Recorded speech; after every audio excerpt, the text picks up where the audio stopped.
स्वागत है आपका फोकस पॉइंट की फिजिक्स क्लास में। मैं दीपू सर आज मैं सदिश विश्लेषण के बहुविकल्पी को समझाने जा रहा हूं बेटा। इसके बाद इस चैप्टर के लगभग सभी बहुविकल्पी खत्म हो चुके हैं। आइए शुरुआत करते हैं। जैसा कि आपको दिखाई दे रहा है बेटा कि आई जे के क्रम से एक्स वाई तथा जेड अक्षों के अनुदिश एकांक सदिश हैं। निम्नलिखित में से कौन सा कथन सही नहीं है? तो ये बेटा आई जे के एक्स वाई जेड जो अक्ष हमारी होती हैं उनके एकांक सदिश हैं बेटा। और हमें ये बताना है बेटा कि इन चारों ऑप्शन में से कौन सा ऑप्शन सही नहीं है। तो इसकी मैं ट्रिक बताता हूँ आपको, ये हम सॉल्व कैसे करते हैं बेटा, यही बता दे रहा हूँ। ये ऑर्डर में जो आता है बेटा आई जे और के, ये हमेशा चलेगा आई से जे की तरफ, जे से के की तरफ और के से आई की तरफ। ध्यान रखना हमेशा। जैसे आई क्रॉस जे होगा, किसके बराबर होगा बेटा? के। हमेशा आई क्रॉस जे होगा। अगर आप जे क्रॉस आई लिखते हैं तो ये हो जाएगा माइनस के। समझ में आया बेटा? आई क्रॉस जे हमेशा के होता है, लेकिन अगर आप लोगों ने जे क्रॉस आई लिखा तो ये माइनस के हो जाएगा। ध्यान रखना, ठीक है ना? उसी प्रकार से जे क्रॉस के आई के बराबर होगा, आई क्रॉस के क्रॉस आई जे के बराबर होगा। जैसे ध्यान देना बेटा, जे क्रॉस के ये हो जाएगा आई के बराबर और के क्रॉस आई ये हो जाएगा जे के बराबर। आई क्रॉस जे के बराबर हो गया, जे क्रॉस के आई के बराबर हो गया, के क्रॉस आई ये जे के बराबर हो गया। अगर इन्हें आगे पीछे करते तो यहाँ चिन्ह माइनस का लेना पड़ेगा, ठीक है? आई डॉट आई ये 1 होता है, बिल्कुल सही है बेटा। जे क्रॉस आई अभी बताया, जे क्रॉस आई किसके बराबर होता है? माइनस के। ये भी ऑप्शन सही है। जे आई डॉट जे हमेशा 0 होगा कि दोनों लंबवत होते हैं, इसलिए 0 हो गया। अब ध्यान देना बेटा, जे क्रॉस के किसके बराबर होना चाहिए? आई के बराबर, लेकिन यहाँ क्या दिया गया? 0 के बराबर। तो यही ऑप्शन हमारा बेटा सही नहीं है। आई बात समझ में बेटा? आइए दोबारा से फिर देखते। अब इस क्वेश्चन नंबर कौन सा देखते हैं बेटा? क्वेश्चन नंबर 2 देखिए बेटा, क्वेश्चन नंबर 2। तो देखो बेटा क्वेश्चन नंबर 2 क्या कहता है? एक बंदूक की गोली क्षैतिज दिशा में 150 मीटर दूर स्थित लक्ष्य की ओर 1500 मीटर प्रति सेकंड की गति से दागी जाती है। गोली लक्ष्य से कितना नीचे जाकर लगती है? ये ऑप्शन दे रखे हैं बेटा। तो ध्यान देना, जैसे इस सवाल को यहीं करते हैं। जैसे ये हमारा बेटा टारगेट है, गोली हमें यहाँ मार रही है, यहाँ से यहाँ तक दूरी कितनी दे रखी है? ये दे रखी है 150 मीटर। जो दूरी हमारे लिए ये हो गई बेटा 150 मीटर। और गोली का जो वेग है वो कितना दे रखा है? 1500 मीटर प्रति सेकंड दे रखा है। अब जो गोली है बेटा वो यहाँ छोड़ेंगे तो यहाँ ना लग कर कहाँ लगेगी बेटा? यहाँ आके लगेगी। हमने ये माना यहाँ आके लगी, तो ये हमारी क्या होगी बेटा? ये दूरी हमसे प्रश्न पूछ रहा है। आई बात समझ में? दोबारा एक बार फिर समझो बेटा, इसे ध्यान देना, दोबारा फिर समझिए। जैसे एक हमने लक्ष्य बना लिया, ये टारगेट है हमारा, ठीक है? और हमने गोली को यहाँ से छोड़ा, तो ये दूरी कितनी है बेटा? यहाँ पर दूरी दे रखी है 150 मीटर और गोली का जो वेग है वो दे रखा है 1500 मीटर प्रति सेकंड। अब गोली को छोड़ेंगे तो गोली इस प्रकार से जाएगी, तो ये गोली यहाँ ना लगकर कितना नीचे लगी टारगेट से? तो ये दूरी मतलब ये चीज़ हमसे माना x पूछा जा रहा है, ठीक है बेटा? तो हम अच्छी तरह जानते हैं, सेकंड क्वेश्चन बेटा हो रहा है यहाँ पर। हम जानते हैं समय बराबर दूरी बटे चाल। दूरी बटे चाल, समय मान लिया t और दूरी कितनी है बेटा? 150 और चाल कितनी है बेटा? 1500। ये बेटा 10 बार कट जाएगा, तो t बराबर 1/1500 10 सेकंड, ये बेटा समय आ गया, मतलब यहाँ से यहाँ तक इतनी चाल से गोली केवल 1/10 सेकंड में पहुँचेगी। अब गोली कितना नीचे लगेगी, तो प्रक्षेप पथ बनना है बेटा यहाँ पर, तो गोली ऊपर से नीचे आ रही है, तो इसका मतलब क्या हुआ बेटा, हम जानते हैं S बराबर UT plus half GT²। S को क्या माना गया बेटा, x हमसे पूछा गया है, ये तो 0 हो जाएगा, गोली का वेग तो है ही, तो प्रारंभिक वेग 0 हो गया। 1/2 G का मान प्रश्न में 10 दे रखा है, और T² हमारा कितना 1/10 का होल स्क्वायर, 2 से 10 कटेगा 5 बार, तो x बराबर 5 गुणा 1/10 का होल स्क्वायर, तो x बराबर 5 गुणा 1/100, 1 का वर्ग 1, 10 का वर्ग 100, ये बेटा आ गया इतना।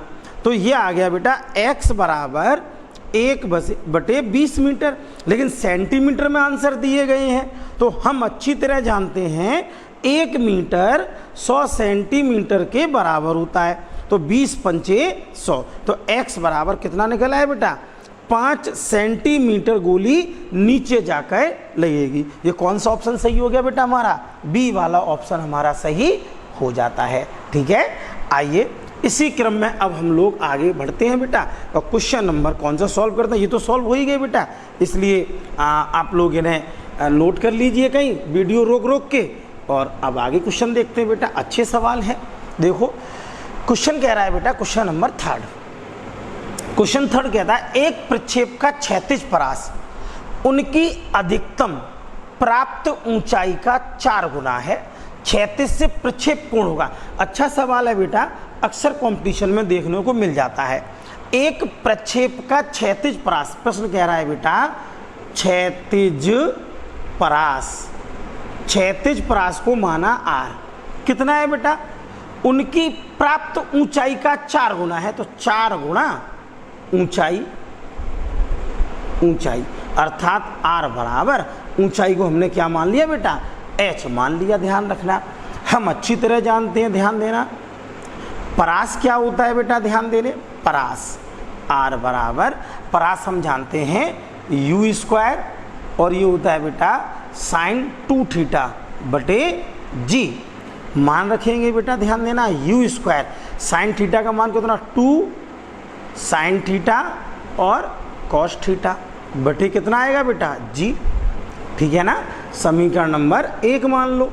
अब ऊंचाई कितनी होती है बेटा, ऊंचाई को हमने क्या माना है h, तो h बराबर हमारा होता है बेटा U² sin² θ बटे 2G, सब समीकरण नंबर 2। हमसे पूछ रहा है क्षैतिज प्रक्षेप कोण क्या होगा, प्रक्षेप कोण, तो समीकरण 2 में 1 का भाग दे दो, समीकरण 2 में 1 का क्या करने पर बेटा, भाग देने पर।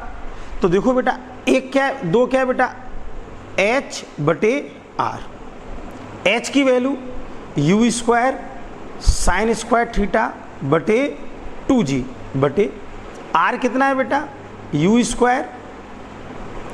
2 sin θ, और कितना आएगा बेटा cos θ बटे G। इससे क्या हुआ, ये कट गया, इससे ये कट गया, तो ध्यान देना बेटा H बटे R बराबर, ये तो ऐसा ही रहेगा sin² θ, और नीचे कितना आएगा 2, ये आ गया बेटा sin θ और cos θ, इससे क्या हुआ, ये कट गया।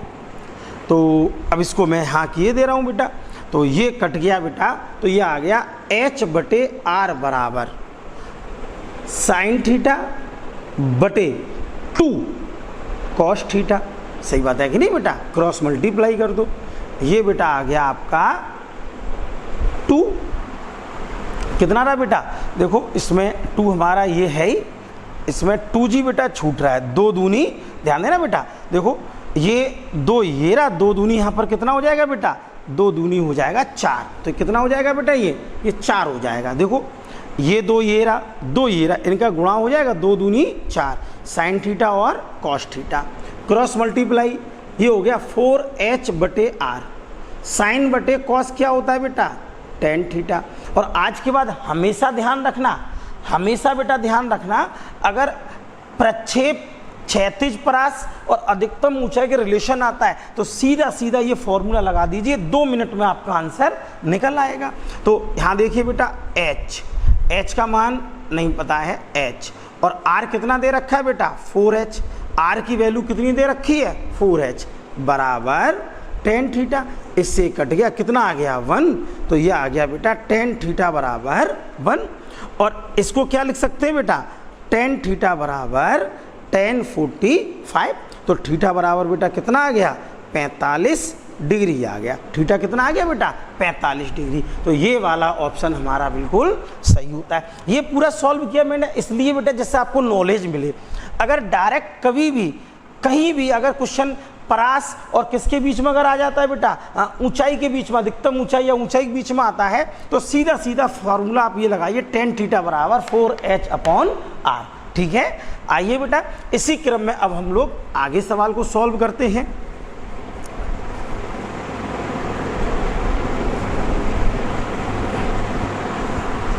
देखिए आगे आता है क्वेश्चन नंबर 4।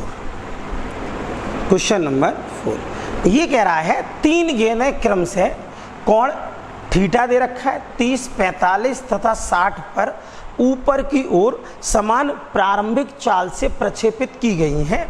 माना गेंद की परास r थीटा से व्यक्त किया जाता है, तब इन चारों में से कौन सा ऑप्शन सही रहेगा ये हमें बताना है बेटा। तो परास का जो सूत्र होता है अभी मैंने बताया था बेटा u², तो कितना होता है बेटा sin 2 थीटा बटे g, ये बेटा फॉर्मूला होता है। चूंकि यहाँ पर कह रहा है प्रारंभिक चाल समान है, तो ये और ये कांस्टेंट हो गई, तो इसका मतलब हो गया r प्रोपोर्शनल sin 2 थीटा। अब यहाँ से निकालते हैं, अगर हम कोण पहले लेते हैं r30 प्रोपोर्शनल, तो यहाँ बेटा यहाँ 2 थीटा होगा, ध्यान रखना ये 2 थीटा, तो sin 2 और थीटा की जगह बेटा कितना हो जाएगा 30 डिग्री, तो r30 प्रोपोर्शनल sin 60। sin 60 की वैल्यू कितनी होगी बेटा, sin 60 होगा √3/2, और इसे सॉल्व करेंगे 1.7322, तो ये आएगा 0.866 लगभग आ जाएगा, ध्यान रखना। ठीक, जब कोण 30 होगा तब वो कितने मीटर की दूरी परास करेगी बेटा 0.66 की दूरी, मीटर है तो मीटर जो भी है, तो इतने दूरी वो जाकर गिरेगा। अब अगर थीटा कितना ले लिया जाए बेटा, थीटा अगर 45 ले लिया जाए तो थीटा 45 डिग्री बेटा, ध्यान रखना, तो ये आएगा sin 45 डिग्री। और sin 45 कितना होता है बेटा, sin 45 होता है हाँ 90 हो जाएगा ना, sin 2 थीटा है ना बेटा 2 थीटा, तो 45 दूनी 90, और sin 90 की वैल्यू कितनी होती है बेटा 1। अब हम लोग लगते हैं sin 60 प्रोपोर्शनल sin, ध्यान देना 2 थीटा बेटा इसमें रखेंगे हम, तो 2 गुणा 60, तो ये कितना हो गया बेटा, ये हो जाएगा sin 60, या एक लाइन और बढ़ा देते हैं r प्रोपोर्शनल sin 120 डिग्री, 60 दूनी 120। इसकी जो वैल्यू होती है बेटा वो भी होती है √3/2, मतलब 0.866। अब इस रिलेशन से क्या निकलता है, इस रिलेशन से निकलेगा सबसे बड़ा हो गया ये, देखो इस रिलेशन का r45 degree is greater than r30 degree, ठीक है ना। या हम क्या लिख सकते हैं r45 degree is greater than किसका निकलेगा बेटा, ये निकलेगा 60 डिग्री, तो कितना आएगा बेटा r60 डिग्री। ये दोनों ऑप्शन हमारे सही हैं, तो r45 r30 ये वाला भी सही है बेटा, और ये वाला भी हमारा ऑप्शन कैसा है बेटा, बिल्कुल सही है। भूल बस उन्होंने हो सकता है कुछ और लिखना चाह रहे हो, लेकिन ऑप्शन में बेटा उन्होंने 2 ही ऑप्शन दे दिए। लेकिन कभी कभी एग्जाम में ऐसा होगा तो आप तुरंत सॉल्व करें और दोनों ऑप्शन को जैसे मैंने लिखा है बेटा उसी प्रकार से लिख दें। सॉल्यूशन आपके सामने है। r45 30 से बड़ा क्योंकि r45 है 1 और ये बेटा 1 भी नहीं है, 0.866 की रेंज में है, तो r45 वाला हमारा बड़ा हो गया बेटा, और r60 भी छोटा है बेटा 1 से, क्योंकि 0.866 इसका भी आ रहा है। और वैसे भी मैं ट्रिक बता रहा हूँ, 60 और 30 कितना होता है 90, जिनका योग 90 हो जाए उनका परास सेम निकल के बेटा आएगा, ध्यान रखना, ठीक है। तो आइए इसी क्रम में मैं क्वेश्चन और आपको बताता हूँ। एक्चुअली ये क्वेश्चन मैंने जानबूझ के बेटा इसमें डाला क्योंकि ऑप्शन थे कम, तो ये क्वेश्चन मैंने बहुत अच्छा क्वेश्चन बेटा फंसाया है जो पेपरों में आ चुका है। तो देखो बेटा, 2 सदस्यों P और Q के परिणामी R हैं। तो देखो बेटा P vector P plus vector Q परिणामी कितना है बेटा R है। प्रश्न कह रहा है यदि Q की दिशा उलट देने पर, प्रश्नानुसार बेटा, प्रश्नानुसार देखिए, प्रश्नानुसार Q की दिशा क्या कर दें, उलट दें, उलट दें, मतलब P जैसा है वैसा बना रहने दें और यहाँ पर क्या लगा दें, माइनस लगा दें, उलट गई। तो परिणामी वेक्टर कितना हो जाता है बेटा, इसका परिणामी हो जाता है S। समीकरण 1 और समीकरण नंबर 2। तो हमें सिद्ध करना है R square plus S square equal to 2P square plus Q square हमें प्रूफ करके लाना है, ध्यान रखना। तो R स्क्वायर कैसे आएगा, मैंने आपको पीछे बताया था, R स्क्वायर का मतलब प्रमाण दिया गया है। तो समीकरण 1 का स्वतः अदिश गुणन करने पर, ध्यान देना बेटा, समीकरण 1 का स्वतः अदिश क्या करने पर, गुणन करने पर, तो देखो क्या आएगा बेटा, तो vector R dot vector R equal to vector P Q और क्या लगेगा, डॉट वेक्टर P और Q स्वतः होता है। जैसा कि मैंने बताया था R डॉट R हमेशा R स्क्वायर होता है, P डॉट P हमेशा P स्क्वायर होता है, vector Q dot vector Q हमेशा Q स्क्वायर होता है। तो ये बेटा कितना हो जाएगा, R स्क्वायर, P का P में करेंगे तो होगा P स्क्वायर, इसका इसमें करेंगे बेटा तो vector P dot vector Q, अब इसका इसमें करेंगे तो ये आएगा vector Q dot vector P, इसका इसमें करेंगे तो ये कितना आएगा बेटा, Q स्क्वायर। ठीक है, तो R स्क्वायर बराबर P स्क्वायर, इनको हम आगे पीछे बड़ी आसानी से लिख सकते हैं, डॉट है इसलिए, डॉट है बेटा इसलिए। तो ये कितना हो गया, R स्क्वायर बराबर P स्क्वायर, ये हो जाएगा 2 vector P dot Q plus Q square, समीकरण नंबर 3 है ना। अब इसी प्रकार से, क्योंकि देखो बेटा यहाँ पर हमें S स्क्वायर लाना है, तो S स्क्वायर कब आएगा, जब इसका स्वतः गुणन किया जाएगा। तो क्या लिखेंगे बेटा, समीकरण 2 का स्वतः अदिश गुणन करने पर, अदिश गुणन करने पर, तो देखो बेटा, तो ये आएगा vector S dot vector S और कितना आएगा बेटा, P माइनस Q और dot vector P minus vector Q। इसका मैंने क्या बताया था, S स्क्वायर, इसका इसमें करेंगे तो P स्क्वायर, इसका इसमें करेंगे तो vector P dot vector Q आएगा बेटा। अब इसका इसमें करेंगे तो minus vector Q dot vector P, minus minus plus, इसका इसमें तो आ जाएगा Q स्क्वायर। तो ध्यान देना, S स्क्वायर P स्क्वायर, इसे हम आगे पीछे लिख सकते हैं डॉट में बेटा, तो vector P dot vector Q plus Q square, तो S स्क्वायर बराबर आ गया P स्क्वायर माइनस ये कितना हो गया 2 वेक्टर P डॉट इतना और प्लस कितना हो गया बेटा Q स्क्वायर, समीकरण नंबर 4 है ना। है मजेदार, बिल्कुल सिंपल है बेटा। हमें लाना क्या है, R square plus S square. तो R square plus S square कब आ सकता है, जब 3 और 4 को जोड़ दें। तो ध्यान देना बेटा, समीकरण 3 व 4 को क्या करने पर बेटा, जोड़ने पर। तो जोड़ेंगे बेटा, ध्यान देना, तो ये आएगा R square plus S square equal to, पहले पूरा ये लिख देते हैं बेटा, तो ये कितना आएगा P square plus 2 vector P dot vector Q और प्लस कितना आ गया बेटा, ये आ गया Q स्क्वायर। अब इसको लिखेंगे plus P square minus 2 vector P dot vector Q और प्लस कितना आएगा बेटा Q स्क्वायर। देखो इससे क्या हुआ, ये कट गया क्योंकि दोनों प्लस थे। तो देखो बेटा यहाँ क्या आया, तो R square plus S square, P square और plus P square, 2P square plus Q square और Q स्क्वायर कितना हो गया 2Q स्क्वायर। तो ये बेटा ये आ गया R square plus S square दो कॉमन निकालो, P square plus Q square, यही हमें क्या करना था बेटा, प्रूफ करना था, हैंस प्रूव्ड। ये बेटा मैंने आपको सॉल्व करके सारे क्वेश्चंस लिखा दिए। तो देखा बेटा आपने कितने अच्छी तरह से हम लोगों ने सॉल्व किया बेटा। तो ये चैप्टर जिसका बहुविकल्प भी पूरा आपको ऑनलाइन मिल जाता है, ठीक है ना बेटा। तो प्लीज़ आप लोग भी इन क्वेश्चन को तसल्ली से लगाएं और अच्छी तरह से तैयार करें। ठीक, धन्यवाद।